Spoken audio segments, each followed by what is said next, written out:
Bonjour, mon nom est Christian Godefroy et je suis certainement un des rois de l'échec. Lorsque j'étais adolescent, mon père a fait faillite et nous avons tout perdu. J'ai certainement vu plus d'huissiers que vous ne verrez d'arc-en-ciel dans votre vie. Mes études n'ont pas été vraiment une réussite. J'ai abandonné après le bac. Ma première entreprise a été un échec. Ma deuxième entreprise a été un échec. Mon premier mariage a été un échec. Mon deuxième mariage a été un échec.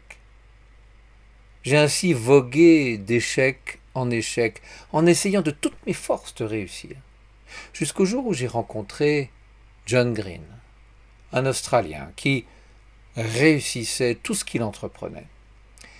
Et il m'a donné deux leçons. La première, il m'a dit, il y a deux façons de voir le monde. Soit tu penses que tu réussis ou tu échoues à cause de la chance, des événements, de la conjoncture, du karma, des étoiles, à cause des autres.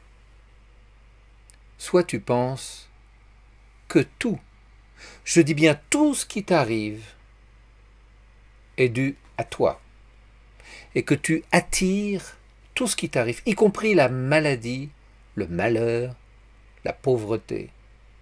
C'est toi, et tes pensées, ta façon d'être, qui attire tout cela.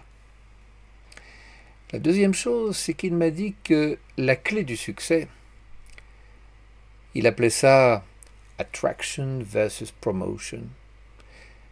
La clé du succès, ça n'est pas de poursuivre le succès, de courir derrière. Non, non.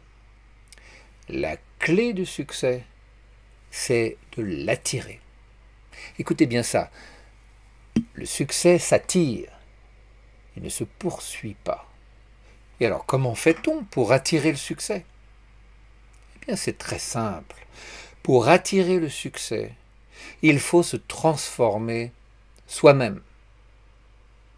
Prenez par exemple Steve Jobs, le patron de Apple, qui a eu un succès planétaire alors qu'il a abandonné ses études, qu'il est né abandonné par sa mère, et que rien ne le prédisposait à avoir un tel degré de réussite.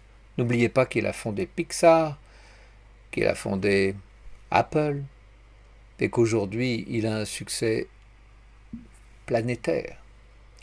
Eh bien, un de ses secrets, c'est que lorsqu'il était jeune, on lui a dit « Vis cette journée comme s'il s'agissait de ta dernière journée. » Et il ajoute en forme de plaisanterie « D'ailleurs, cela t'arrivera un jour. »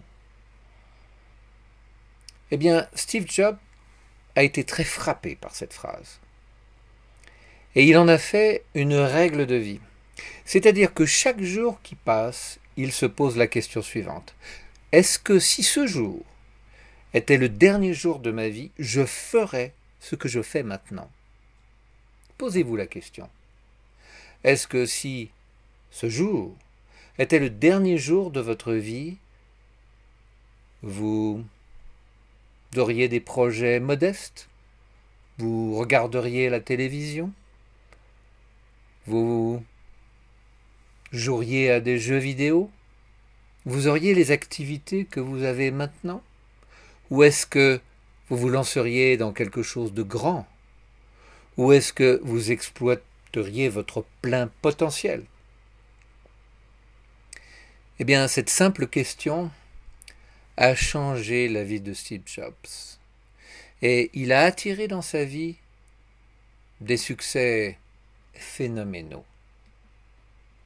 Alors on peut se poser la question, pourquoi l'échec? Pourquoi Steve Jobs, par exemple, a-t-il été rejeté, viré de Apple? Pourquoi est-ce que nous connaissons l'échec? Eh bien, la raison, elle est très simple. C'est toujours la loi de l'attraction. C'est-à-dire que l'échec ne vient pas par hasard. Nous attirons l'échec. nous attirons l'échec, de même que nous attirons le succès. C'est un domaine qui me passionne, qui m'a toujours passionné. Et je vous promets que je peux vous apprendre comment matérialiser n'importe laquelle de vos pensées, de vos désirs. Vous voulez avoir plus d'argent?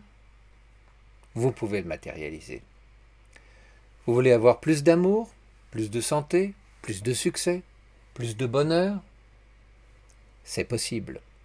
Et je ne parle pas d'un événement ou d'une coïncidence de temps en temps qui vous donne à penser qu'effectivement on attire ce que l'on souhaite.